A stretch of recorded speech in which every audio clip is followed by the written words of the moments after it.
dans ce nouveau magazine Mahogany consacré au bien vieillir en Martinique, qui ne s'adresse pas simplement aux personnes âgées ou très âgées, mais également aux déjà âgés, bien entendu, aux plus tout jeunes ou pas encore vieux, ou aux futurs vieux. Nous tous, en quelque sorte. Alors, c'est un magazine qui se déroulera selon une fréquence hebdomadaire. Chaque mardi, nous aurons donc rendez-vous à partir de 11h jusqu'à 12h avec vous pour nous entretenir des sujets qui concernent notre vieillissement. La diffusion sera à la fois sur Zouk TV, sur LCC, mais également pour nos amis et parents qui résident en métropole sur la chaîne numéricable Zouk TV, le canal de Zouk TV.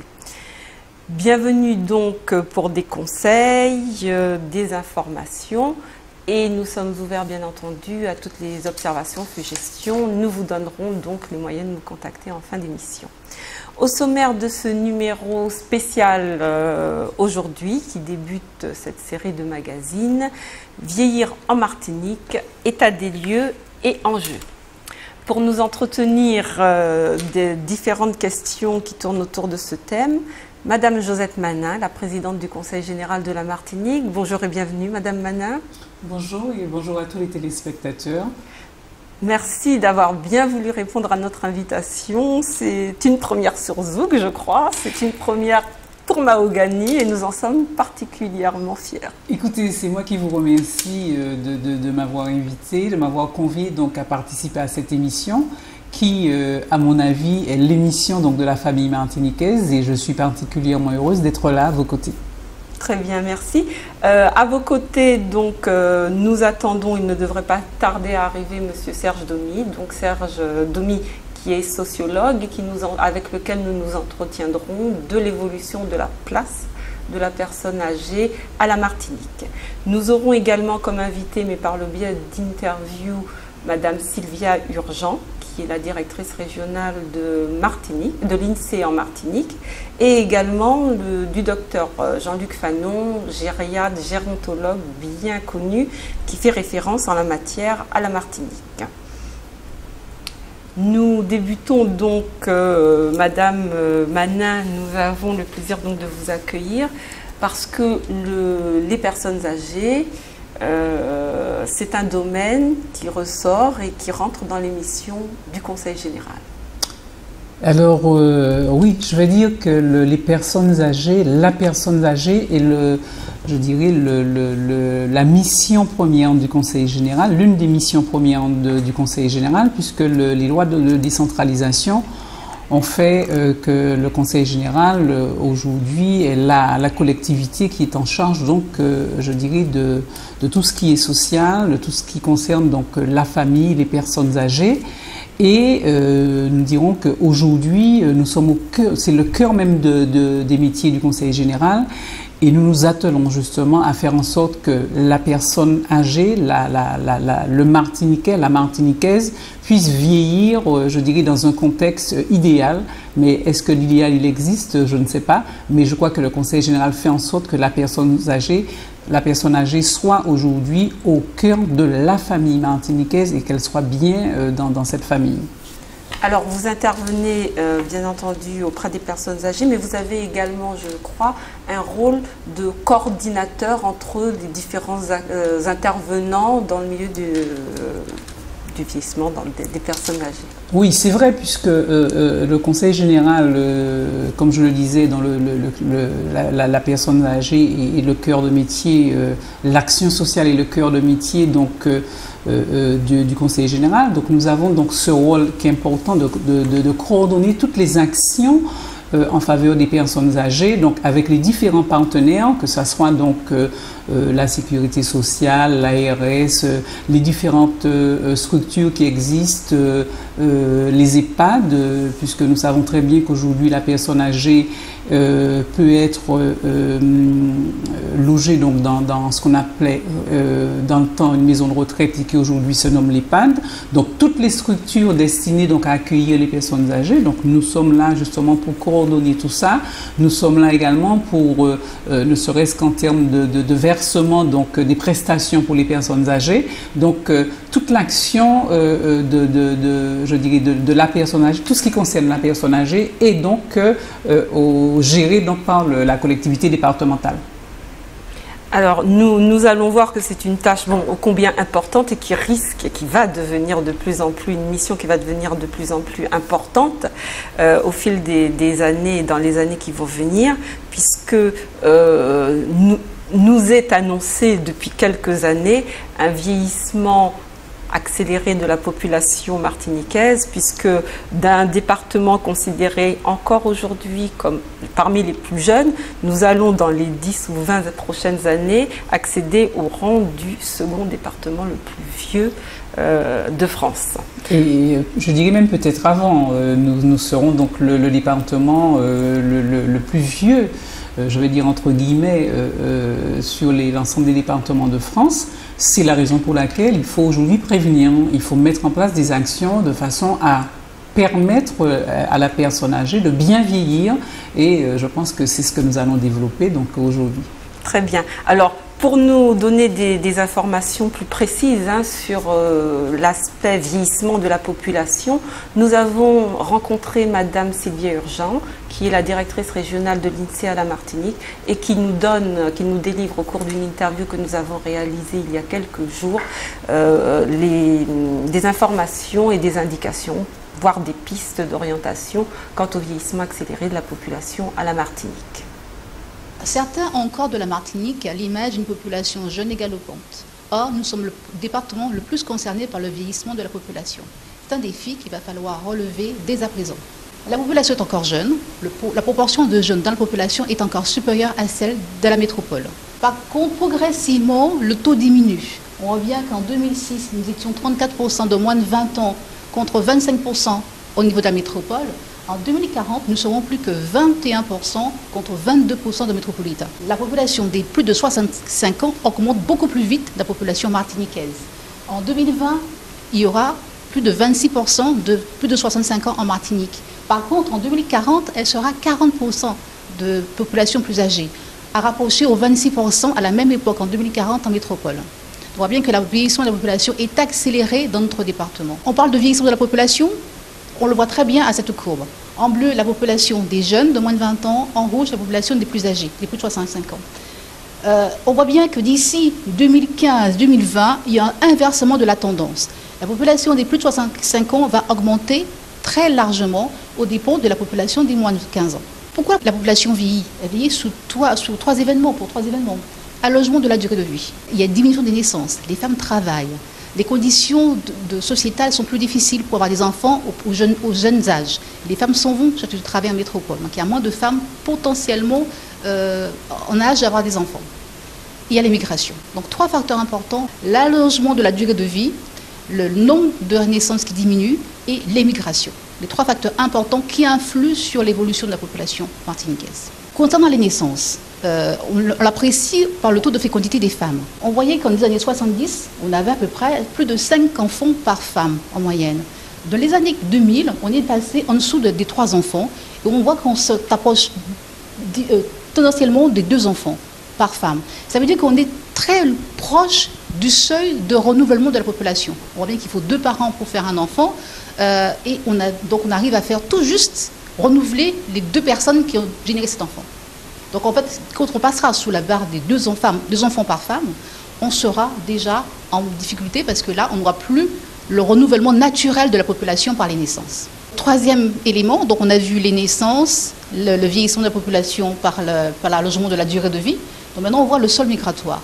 Donc, traditionnellement, en Martinique, le sol a toujours été négatif. On a vu qu'historiquement, il y a eu du départ de la Martinique, des entrées et des sorties. Donc des départs massifs, hein, vous voyez bien que les entrées ont été moins importantes que les sorties. On est sous le seuil moyen de 0% et entrées et sorties sont au même niveau. On voit bien que les sorties sont plus importantes que les entrées. Sauf un petit écart dans les années 90, mais très très marginal. Hein. Et des étrangers, qui ne sont pas nés forcément en France. Qui quitte la Martinique? Alors forcément des jeunes aussi pour des raisons sociétales, hein, pour des raisons de formation, et des jeunes adultes pour trouver du travail. Alors, quand on observe la pyramide des âges, hein, on voit bien qu'il y a ce rétrécissement aux environs des 20-30 ans. Le creux est très net. Hein. Et quand on regarde l'évolution par rapport à la métropole, hein, c'est déjà aussi comparé à ça. Donc, on voit que ce creux-là n'existe pas. Donc, c'est vraiment une matérialisation du départ massif qui est propre à nos régions outre-mer. Alors, les conséquences sont de différents ordres. Hein. Sous l'aménagement du territoire, on voit bien que les personnes âgées sont sur un territoire, d'un territoire soumis à des aléas climatiques, hein, cyclones, tremblements de terre. Hein. Donc, leur localisation est importante. Les conditions de vie des ménages, les retraités, les personnes âgées ont des revenus moins importants que le reste de la population, des personnes actives. Donc, ça va être une conséquence. Hein. S'ils sont plus nombreux, donc c'est une baisse de revenus globale pour la société martiniquaise. Sur les ressources des ménages, hein, donc la famille compte les personnes âgées, mais elle n'est pas si nombreuse que ça dans la famille. Hein, il y a la personne âgée et puis qui d'autre? Donc là aussi, c'est un souci pour les ressources globales du ménage, l'offre de soins et le marché du travail. L'aménagement du territoire. Les personnes âgées, nous avons noté, sont principalement localisées dans le nord de la Martinique. Le nord de la Martinique, on sait où il y a moins de concentration de moyens d'infrastructures sanitaires. On vient de dire aussi que les jeunes migrent. En conséquence, pour le ménage avec la personne âgée, elle se retrouve seule, le plus souvent dans une maison où il y avait auparavant 4-5 personnes. Donc c'est un phénomène assez important, c'est l'isolement des personnes du 4e âge. Le passage vers l'âge de la retraite s'accompagne d'une baisse de revenus. Donc en regardant bien les tranches de revenus de la société martiniquaise, hein, on voit bien que les bas revenus sont concentrés entre 0 et 9 400 euros annuels. Quasiment près de 50% de la population a ce revenu-là, y compris les personnes âgées. Donc il n'y a pas que ces personnes-là qui touchent cela. Mais on sent bien qu'on est caractérisé ici par un taux faible de revenus. Avec le nombre croissant de départ à la retraite, on se voit très bien dans les années, depuis les années 97 jusqu'aux années 2000, hein, le nombre de retraités ne cesse de croître. On arrive à un taux aujourd'hui de 14 000 personnes à la retraite. Ce n'est pas rien quand on sait justement que ça s'accompagne d'une baisse de revenus. Une des conséquences majeures du vieillissement de la population, c'est que la population en emploi vieillit. On voit aussi, et ça aussi c'est un résultat de l'exploitation des enquêtes de recensement, que l'âge moyen de la population active va évoluer progressivement. En 2002, il était de 41 ans. En 2010, de 44 ans. Donc progressivement, hein, la population active et réelle sera plus âgée. Se pose la question justement de son remplacement par la suite. Hein. Ce qui est aussi à noter, c'est que les personnes âgées en emploi, les seniors, sont plus nombreux dans les métiers de la santé, 43% de médecins. Ce n'est pas pour rien que cette interrogation par rapport aux professionnels de la médecine est importante. On voit bien que les médecins, la présence territoriale du médecin est une question nationale, elle encore plus chez nous, sachant qu'il va y avoir un nombre important de médecins qui vont partir à la retraite. Le principal impact du vieillissement de la population est le financement de la vieillesse. Le financement social se fait par les personnes actives. Comme cette base se réduit, le besoin en financement de la population martiniquaise vieillissante va se poser. Quels sont les secteurs qui vont être concernés par le vieillissement et donc par le grand nombre de personnes âgées? Le bien-être, la santé, les équipements du foyer. Mais face à ça, il faut mettre en regard des moyens moins élevés et donc des besoins plus importants. Mais il y a un deuxième problème, c'est le logement. Le parc de logement est adapté. On voit bien que les familles de 5 enfants qui vivent dans de grandes maisons avec des niveaux n'est plus adapté à un besoin d'une personne vivant seule, âgée. Donc là, il y a une offre à faire pour ces personnes, ces seniors. Deuxièmement, c'est un bouleversement des pratiques sociétales. Jusqu'à présent, dans la famille traditionnelle, on accueillait une personne âgée dans un ménage. Donc là, il faut que le logement de personnes âgées soit adapté à ces possibilités de mobilité. Retour sur le plateau, nous en profitons pour saluer Monsieur Domi qui est arrivé donc entre-temps et qui alimentera les échanges que nous aurons avec Madame Manin. Bonjour Serge Domi. Bonjour. Écoutez, je vais tout de suite vous demander une réaction sur ce que vient de nous annoncer Madame Urgent, à savoir des conséquences extrêmement importantes pour l'économie et la société martiniquaise de cette accélération du vieillissement de la population en termes d'aménagement du territoire, tout d'abord, puisque Madame Urgin a bien démontré que la majorité, une bonne partie des personnes âgées se situait dans le nord, qui est réputé d'une part économiquement moins développé que le reste de la Martinique et d'autre part sans doute moins doté en structure pour les personnes âgées. Une baisse globale des revenus avec un impact fort sur la société dans la mesure où les masses disponibles vont se réduire. Des ressources des ménages également en décroissance et une offre de soins qui va apparemment s'amenuisant. Alors d'une part, est-ce que vous êtes d'accord avec ce constat par rapport aux chiffres que vous pouvez avoir, puisqu'au Conseil général vous avez vos propres outils, et d'autre part, avez-vous des solutions puisque vous travaillez de toute façon pour cet avenir proche? Je crois que Madame Eugène a vraiment balayé la problématique donc, de la personne âgée. Alors, je vais simplement mettre un bémol. Je ne sais pas si M. Doumi sera d'accord avec moi. C'est sur la problématique de la posture donc, des personnes âgées uniquement majoritairement dans le Nord. Mais je crois qu'elle a à peu près porté la réponse également en disant c'est simplement parce qu'il y a effectivement une migration de la tranche jeune. Parce que je crois que sur l'ensemble du territoire martiniquais, nous avons effectivement une population vieillissante. Mais c'est vrai qu'il se voit peut-être un peu plus dans le territoire du Nord, simplement parce que la jeunesse du Nord est en train de migrer vers le centre ou le sud de la Martinique. Alors, cependant, sur les problématiques qu'elle a évoquées, je crois que je suis tout à fait d'accord avec elle. Je voudrais dire simplement que le Conseil général, malgré le fait effectivement que la personne âgée est au cœur donc, de nos problématiques, je dirais de nos attentions, mais n'empêche que nous évoluons dans un contexte extrêmement difficile aujourd'hui. Je voudrais quand même rappeler, et on l'a dit en début d'émission, que l'espérance de vie de la personne âgée s'est considérablement allongée. Ce n'est pas pour rien que chaque semaine, nous avons des centenaires que nous fêtons donc, dans l'ensemble de nos communes. J'en veux pour preuve, dimanche, je dois accompagner donc, un centenaire sur Tivoli. Ce qui fait qu'aujourd'hui, nous avons donc effectivement à résoudre ce problème par des offres appropriées, adaptées donc, à la personne âgée. Elle l'a rappelé donc, sur la problématique du logement de la personne âgée. Je veux aussi dire, et ça n'engage que moi, les ressources également de la collectivité sont en diminution malgré le fait que nous voyons bien que le nombre de personnes âgées augmente, mais n'empêche qu'au sein de toutes les collectivités, nous avons donc ce problème, ces difficultés financières de façon à répondre donc, à la demande.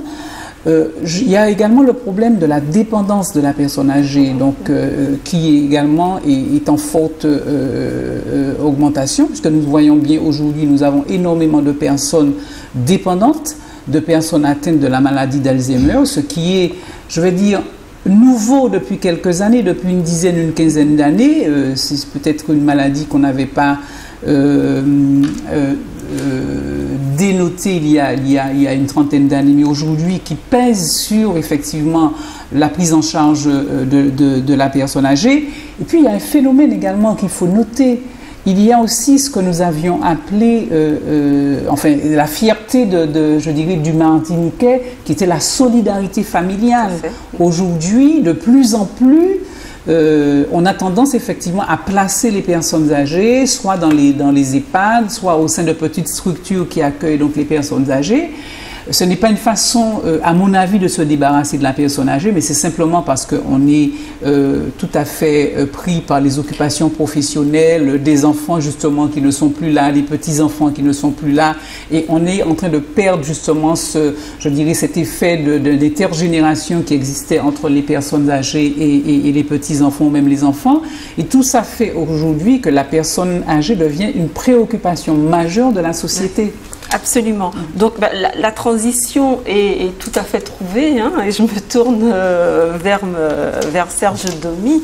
Donc effectivement, un défi pour les prochaines années, un défi pour la société entière, un défi pour les collectivités et effectivement une modification, une évolution dans la façon dont la personne âgée, dont nos parents, nos grands-parents et sans doute nous-mêmes, hein, dans un avenir qui n'est pas si lointain que ça, occupent une place qui se modifie et qui évolue au fil des ans et qui risque effectivement de se modifier encore.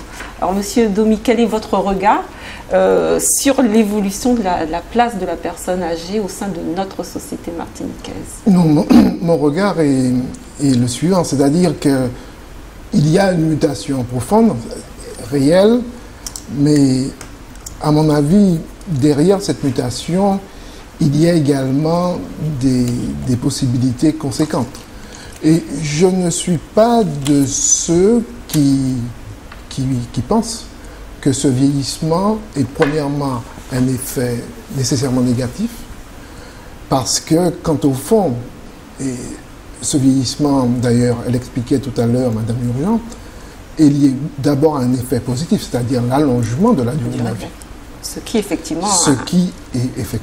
est en soi quelque chose d'extrêmement conséquent et d'extrêmement positif, c'est-à-dire qu'à la Martinique, nous vivons plus longtemps.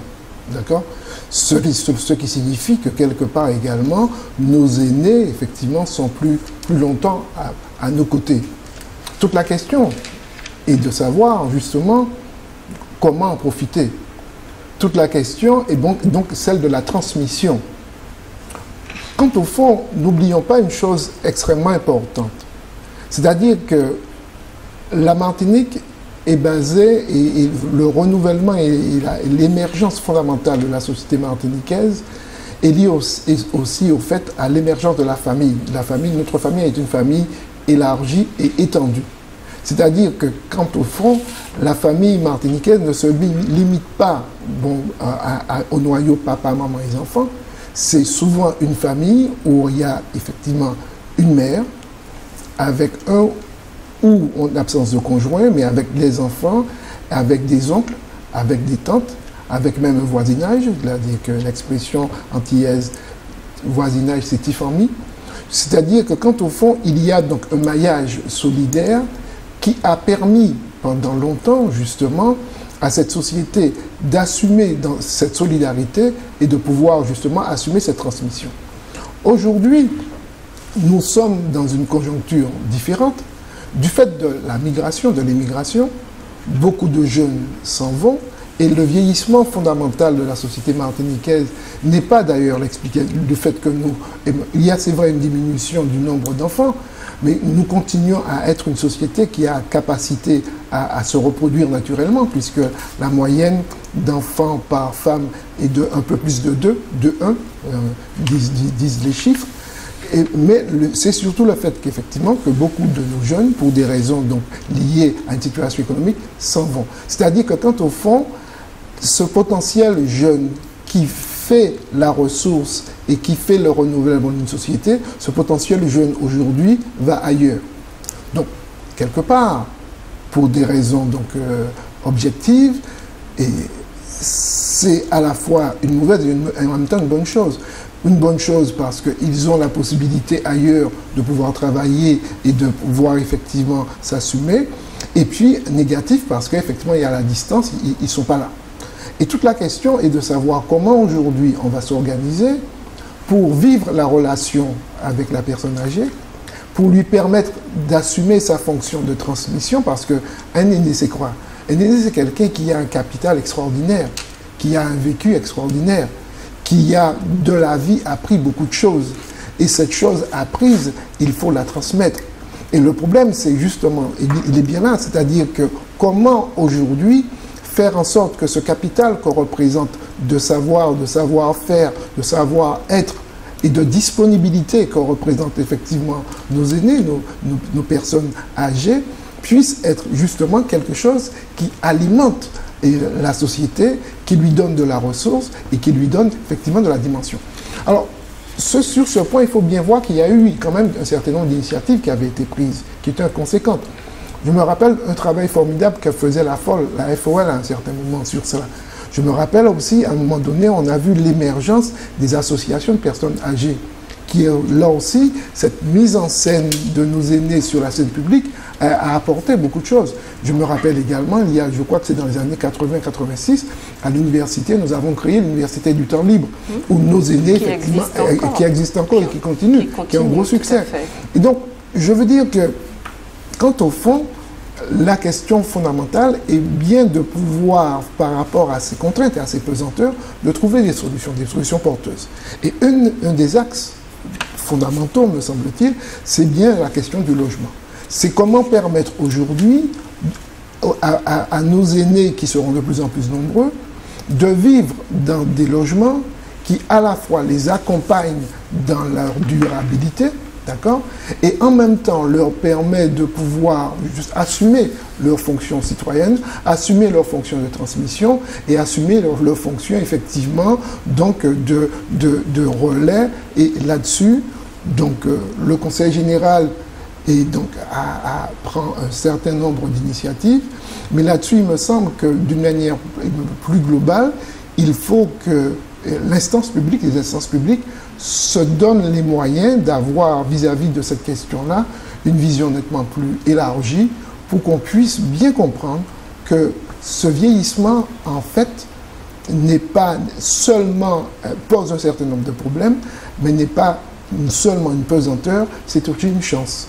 C'est cette chance qu'il nous faudrait être en mesure, justement, de travailler et pouvoir faire passerelle et leur permettre effectivement de faire passerelle. C'est effectivement une chance, hein, avoir ses parents ou ses grands-parents le plus longtemps possible. L'allongement de la vie, comme vous l'avez dit tout à l'heure, est effectivement un atout dans la transmission des savoirs, parce qu'effectivement, bien souvent, ça c'est un petit travers des jeunes que nous avons sans doute tous eu. Les vieilles personnes parlent beaucoup, etc. Mais c'est vrai qu'il y a un travail de toute façon de transmission qui se faisait, qui se fait encore. Maintenant, il faut effectivement, je crois que les personnes âgées, à côté des institutions publiques, des autorités publiques, prennent aussi de plus en plus leur destin en main et leur vie en main, à travers effectivement les associations, à travers tout un tas d'activités qu'elles exercent seules, en association ou même au sein d'institutions. Tout à l'heure, on a parlé, vous avez mentionné effectivement la nécessaire évolution des logements qui permettrait aux aînés de rester autonomes le plus longtemps possible. Mais Madame Manin a posé le problème et la question du changement de relation entre des jeunes ou des moins jeunes qui sont encore actifs et des parents qui vivent de plus en plus vieux, pas forcément dans d'excellentes conditions physiques ou même matérielles, et qui se tournent donc de plus en plus souvent vers des institutions. Ça s'accompagne parfois d'un sentiment de culpabilité, mais est-ce que vous pensez, c'est apparemment, Madame Manin, je parle sous le contrôle de Madame Manin, un phénomène inéluctable, comment l'expliquez-vous, et pensez-vous que ça soit négatif, nocif, pour justement cette transmission qui incombe aux aînés? Oui, c'est-à-dire que moi je pense qu'il y a plusieurs choses à distinguer, d'accord? Nous avons effectivement donc des générations différentes, parce que comme l'allongement se fait, c'est vrai, je crois que c'est Monsieur Dorsan, une fois dans un entretien avec lui, qui me disait qu'il y a la génération Raga, il y a la génération Damier, il y a la génération Balbouquet, il y a la génération Salsa, etc. C'est-à-dire, c'est une manière pour lui d'expliquer qu'effectivement, que nous avons, donc dans la société martiniquaise, plusieurs générations qui finalement ont souvent des sensibilités différentes, d'accord? Mais en même temps, on habite un pays commun. Et toute la question est de savoir, est-ce que chacun s'enferme donc dans sa sphère, ou est-ce que nous inventons et nous créons justement donc des passerelles pour permettre une activation de la mise en commun, de l'en commun. Parce que, chose extraordinaire que j'observe, c'est-à-dire, je vais vous prendre deux exemples. dans le quartier, un de mon quartier de naissance, Rive-Droite, je me rappelle, il y a à peu près une quinzaine d'années, où on était confronté à la question effectivement des jeunes, donc liée à la question de la drogue, des trafics, etc. Et moi, j'avais été extrêmement étonné de voir les personnes âgées qui s'organisaient en groupe de prière, qui avaient offert, qui avaient présenté, qui avaient proposé des espaces aux jeunes pour venir dire leurs souffrances, venir exprimer leur mal-être et pour venir effectivement être en mesure de créer du lien et du lien. Eh bien, ce sont des choses qui ont d'une certaine manière modifié et facilité justement les choses. Un autre exemple également, je suis très étonné, par exemple dans les rencontres familiales, quand les aînés parlent aux enfants de leur temps, de l'attention, de la grande attention, du grand intérêt des jeunes, effectivement, par rapport à ce qu'on leur raconte du temps d'avant, dont ils sont loin d'imaginer quelle était effectivement cette prégnance, cette densité de la vie d'avant. Ce qui signifie quoi?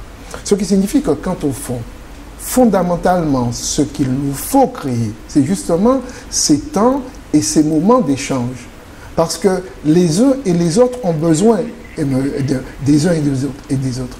Et que nous n'alimentons pas, me semble-t-il, suffisamment ces temps passerelles, ces temps d'échange pour, d'une certaine manière, et permettre donc aux choses de se réaliser. Et il me semble qu'il y a, me semble-t-il, en tout cas, deux grands aspects dans le travail d'aujourd'hui, de grands défis. Le défi, effectivement, du logement, ça c'est vrai, il est incontournable, etc.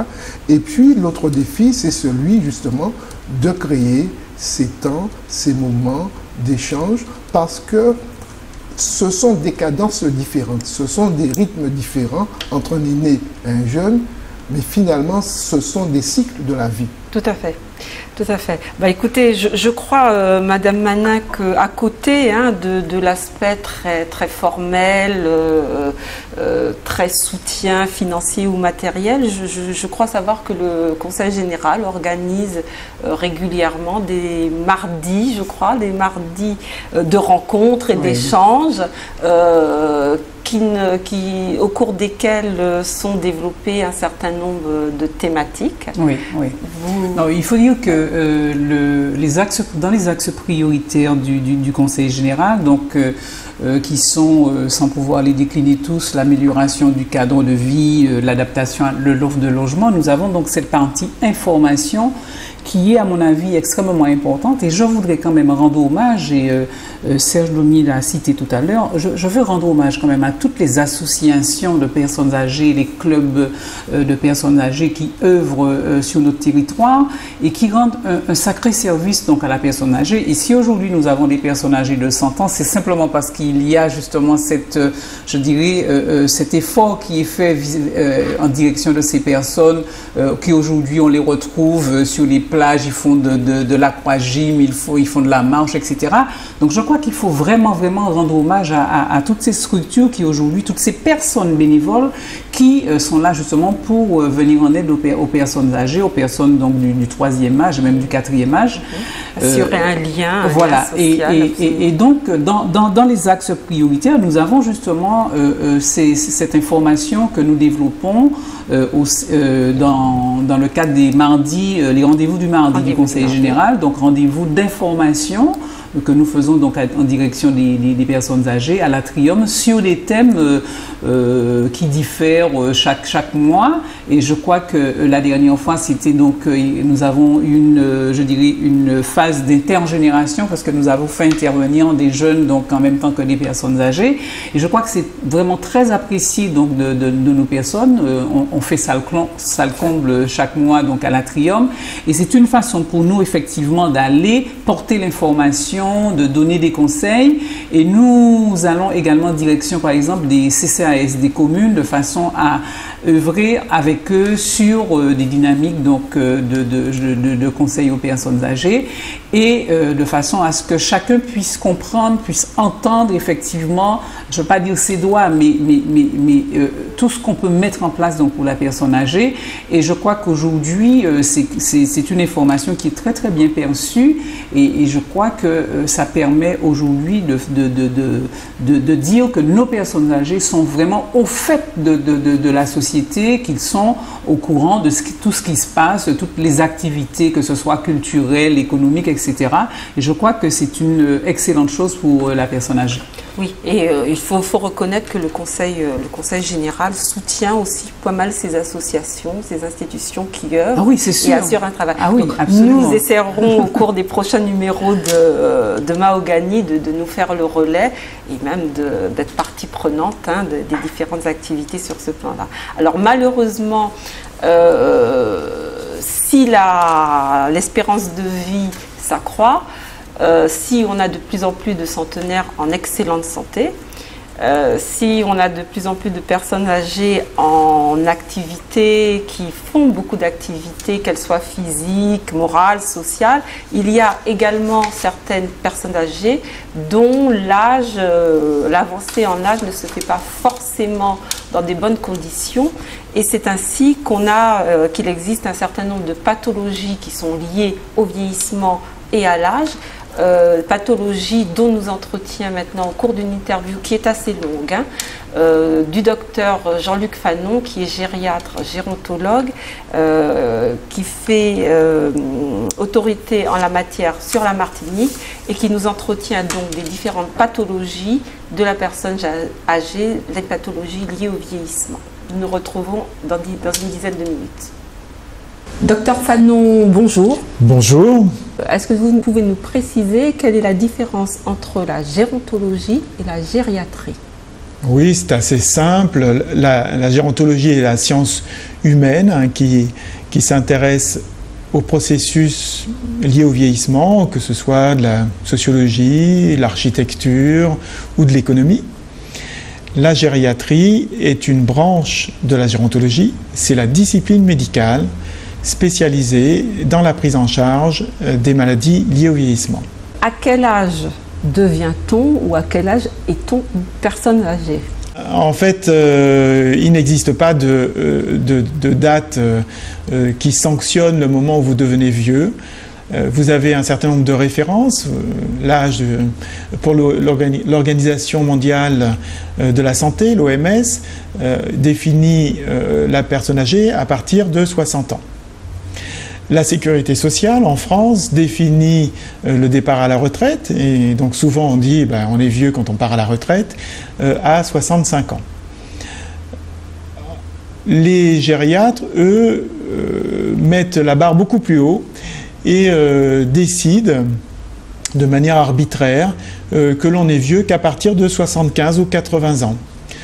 On pourrait dire, pour rassurer tout le monde, qu'on est vieux quand on dépasse l'âge moyen de l'espérance de vie, qui serait de 75 ans pour les hommes et 84 ans pour les femmes. Dans le cadre de votre exercice de la médecine, vous constatez que il y a des vieux qui sont plus vieux que d'autres. Oui, alors c'est vrai. Alors, si on se réfère après à l'exercice médical de la gériatrie, les choses sont un petit peu plus simples pour nous. D'abord, on a un critère d'âge d'état civil. Statistiquement, on est vieux plutôt après 80 ans. Pour vous donner un exemple, l'âge moyen des patients hospitalisés en gériatrie au CHU de Fort-de-France est de 84 ans.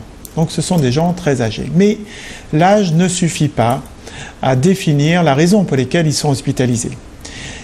Parce que vous pouvez avoir 84 ans et être en parfait état de santé, autonome et ne nécessiter nullement l'intervention du gériatre.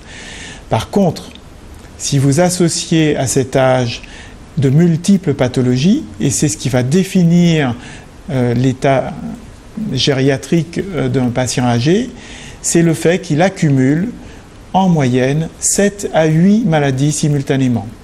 C'est-à-dire qu'il faut qu'il soit hypertendu, diabétique, arthrosique, ostéoporotique, qu'il ait des troubles de la mémoire, qu'il ait une maladie rénale, et une ostéoporose avec des fractures. Voilà. Et alors là, il commence à nous intéresser. En fait, ce qui va déterminer votre statut gériatrique, c'est que ces maladies soient pas forcément graves, mais suffisamment nombreuses pour retentir sur votre autonomie. Est-ce que tout le monde est égal devant le vieillissement? Non, nous ne sommes pas égaux devant le vieillissement.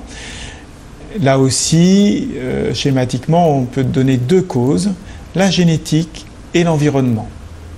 La génétique, vous connaissez tous des familles à vie longue. Dans cette famille, tout le monde vit jusqu'à 100 ans.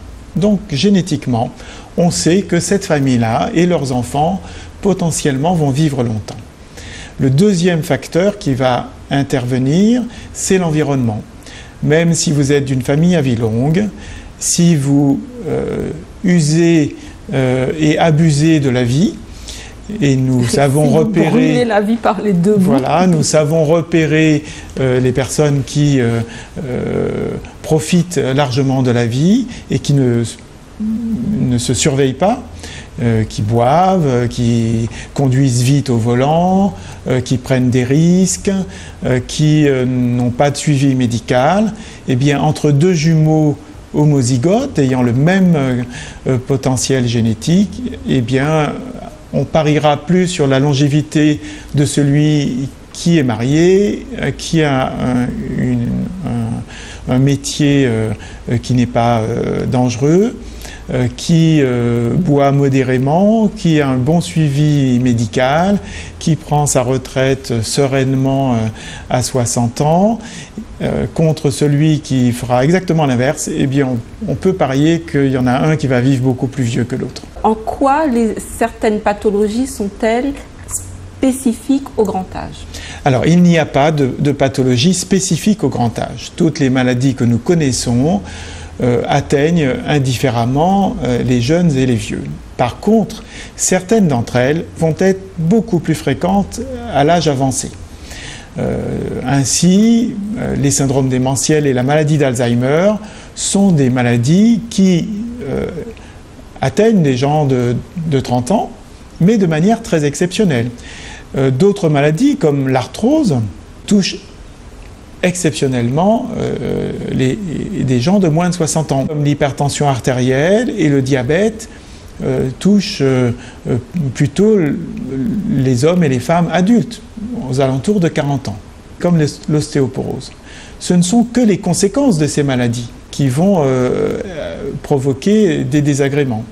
Donc ces maladies doivent donc être prévenues, parce que si à 40 ans elles ne vous font aucun mal, à 70 ou 80 ans, vous en souffrirez des complications, les fractures pour l'ostéoporose, l'arthrose qui va provoquer des douleurs articulaires et des déformations osseuses, le diabète qui va provoquer insuffisance rénale, rétinopathie, donc baisse de l'acuité visuelle et pathologie cardiovasculaire. De la même façon qu'on prépare socialement et financièrement son grand âge, il vaut mieux du côté santé prévenir les effets négatifs du vieillissement en prenant des mesures très tôt dans la vie. Oui, la prévention débute très tôt, même alors que vous donnez le biberon ou le pot à votre bébé nourrisson ou très jeune. C'est quasiment dès cet âge-là que vous allez préparer, par exemple, des maladies comme l'obésité. On sait que habituer très jeune les enfants et les adolescents à une activité physique et l'entretenir à l'âge adulte et quand vous êtes plus âgé, eh bien l'activité physique va prévenir de très nombreuses pathologies, toutes les pathologies cardiovasculaires, les pathologies, la baisse de la force musculaire, l'ostéoporose. Donc on voit l'importance de la prévention en amont, avant effectivement d'être considéré ou de se considérer comme vieux. Quelles sont les pathologies principales de la personne âgée? Alors les pathologies les plus fréquentes auxquelles sont confrontées les personnes âgées sont, outre les pathologies connues comme le diabète et l'hypertension, dont la prévalence est très importante, c'est quasiment 40% des personnes âgées au-delà de 70 ans. L'ostéoporose et sa complication majeure, la fracture du col du fémur, dont on sait que une fois sur 3, elle est responsable du décès du patient. Et une fois sur la maladie d'Alzheimer et les syndromes démentiels, qui sont extrêmement fréquents. Ils touchent 7500 personnes en Martinique, par exemple. L'incontinence, qui est une pathologie très fréquente, la dénutrition, dont les conséquences sont extrêmement importantes, pouvant aboutir au décès des patients. La chute, qui est une pathologie aussi spécifique du sujet âgé, responsable de 2 fois plus de décès que les accidents de la route. Doit-on quitter son généraliste à un moment de la vie pour aller vers un gériatre, consulter des gériatres? C'est une question cruciale. Il serait souhaitable de voir, quand vous avez 80 ans, un gériatre une fois par an. Comment bien vivre malgré ces pathologies? Est-ce qu'il y a des conseils, des règles de vie à respecter? Comment bien vieillir? Bien vieillir, ça veut dire éviter les complications des maladies, préférentiellement. Donc ça nécessite que vous consultiez régulièrement votre médecin et que vous vous assuriez que les pathologies dont vous souffrez et qui sont traitées soient correctement maîtrisées.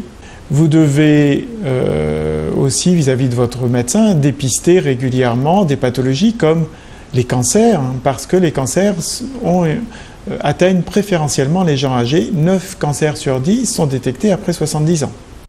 Ayez une alimentation équilibrée.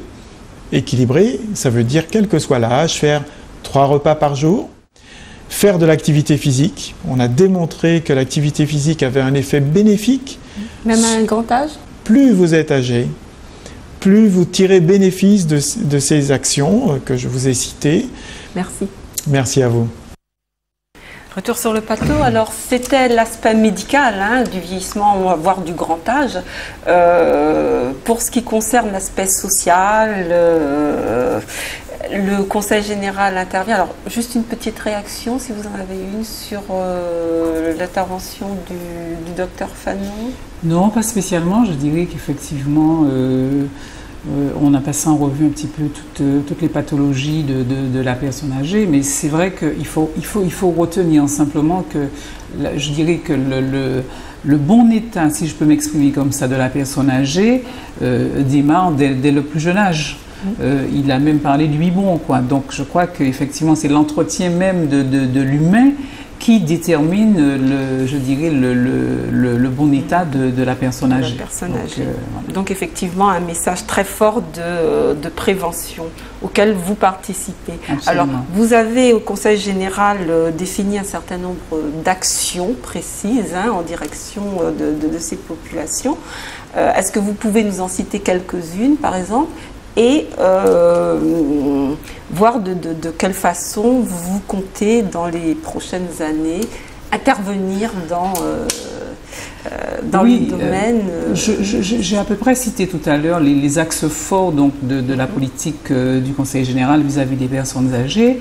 Et on a beaucoup parlé du logement. Il s'agit pour nous, par exemple, d'offrir à la personne âgée des conditions donc, de vie, des conditions donc, d'habitat, de logement décent. Par ce que nous appelons aujourd'hui donc l'APA, la prestation qui permet à la personne âgée d'avoir par exemple à son domicile quelqu'un qui peut l'aider dans les tâches ménagères, qui lui permet effectivement par exemple de faire des petits travaux dans son domicile. Et c'est une priorité du Conseil général de pouvoir garder la personne âgée à son domicile, parce que je crois que c'est ce qui crée justement ce lien fort entre la personne et la famille, la personne âgée et les voisins. Tout à l'heure effectivement on parlait parlé donc du voisinage. Un axe fort également du Conseil général, je l'ai dit, c'est l'information apportée à travers donc toutes les associations de personnes âgées, de façon à ce que toute personne d'un certain âge soit au fait même je dirais, des informations dans le département. Nous avons également un certain nombre je dirais, d'événements où le Conseil général intervient, par exemple la semaine des personnes âgées qui se situe en octobre, où il y a l'implication de l'ensemble des collectivités, les communes, le département et les clubs, les associations de personnes âgées. Il y a également la prise en charge des personnes dépendantes et des personnes atteintes de la maladie d'Alzheimer. Je prends le cas par exemple de la création récente de la MAIA, la maison donc de la maladie d'Alzheimer, en partenariat avec donc par exemple l'ARS, etc. Je crois que tous ces axes forts sont dans les priorités du Conseil général, de façon à porter à la personne âgée les conditions de vie les plus décentes. Parce que je crois qu'aujourd'hui, il est entendu par tout le monde que nos personnes âgées vieillissent, nos personnes âgées sont de plus en plus, ont une durée de vie de plus en plus longue, il s'agit pour nous effectivement de leur offrir les conditions de vie décentes et de dire qu'à côté de nous, nous avons la mamie, le papy qui est là, mais que nous savons effectivement prendre soin, même si directement on ne peut pas le faire, mais que la collectivité ou les collectivités sont là justement pour offrir donc ces conditions de vie à nos personnes âgées. Merci Madame Manin. Donc nous reviendrons de toute façon dans le courant des prochains numéros de Mahogany sur les différents axes et les différentes actions du Conseil général que vous avez énumérées. Nous retiendrons donc que vous accompagnez à la fois les personnes dans leur vie quotidienne pour améliorer effectivement leurs conditions de vie au logement, que vous accompagnez également les personnes atteintes de la maladie d'Alzheimer, que vous accompagnez, que vous soutenez également ceux qui les accompagnent, ceux qui s'en occupent, les aidants familiaux et professionnels, et que vous intervenez également dans l'information et le lien social entre les personnes âgées et les différentes générations. Je n'ai pas parlé par exemple de la téléassistance que le Conseil général finance également pour les personnes âgées, le portage de repas qui est suffisamment important pour qu'on en parle, parce qu'on sait aujourd'hui que justement les conditions de vie en famille ne sont pas toujours idéales et que nous avons souvent des personnes âgées qui restent, je vais dire, une journée, une semaine sans avoir un vrai repas. Donc il y a effectivement cette facilité d'avoir le portage de repas. Donc je crois que tout l'accueil en institution, on en a parlé, tout cela effectivement, bon, ça fait partie de ces axes forts, et nous nous attelons justement sur les années à venir à renforcer donc l'appui du Conseil général auprès de ces établissements et auprès de ces personnes âgées. Alors je ne vais pas parler de chiffres parce que ce serait peut-être trop long, mais c'est vrai que pour la part du Conseil général, c'est plus de 97 millions, tout compris dans toutes les offres dont j'ai parlé. C'est plus de 97 millions du budget du Conseil général affecté donc je dirais à l'aspect à la personne âgée. Ce qui est un gros effort et qui risque effectivement d'augmenter, d'aller croissant dans les années pour les raisons que nous avons exposées. Je dirais que le cœur de métier du Conseil général, c'est le social, et même si effectivement c'est une part importante de notre budget, mais il faut l'assumer, parce que de toute façon c'est de notre responsabilité et nous avons à cœur justement de pouvoir respecter et assumer donc cette responsabilité. Bien, nous reviendrons en détail donc dans les prochains numéros de Mahogany sur ces différents aspects de la politique du Conseil général en direction des personnes âgées. Monsieur Domi, merci pour votre collaboration. Nous aurons l'occasion de revenir en détail parce qu'il y a un certain nombre de points sur la place de la personne âgée, les activités intergénérationnelles qui sont importantes aussi pour la socialisation des personnes âgées, mais également de leurs descendants, entre guillemets. Donc nous reviendrons en détail sur tous ces points dans les prochains numéros de Mahogany. si vous le voulez bien et si vous restez avec nous. Donc je vous donne rendez-vous la semaine prochaine, donc mardi à 11 h, où nous aborderons des problèmes de l'alimentation de la personne âgée avec les problèmes médicaux que cela pose en termes de dénutrition. Nous vous donnerons également quelques conseils sur le bien s'alimenter pour bien vieillir. Tout ça au sein donc pendant 1 heure avec des reportages, des infos, des conseils. Donc je vous encourage à nous rejoindre mardi prochain. Merci encore à Madame Manin, merci à Monsieur Domi, merci à Madame Urgent et au Docteur Fanon qui était avec nous par l'intermédiaire de l'interview. Rendez-vous la semaine prochaine. Au revoir. Merci.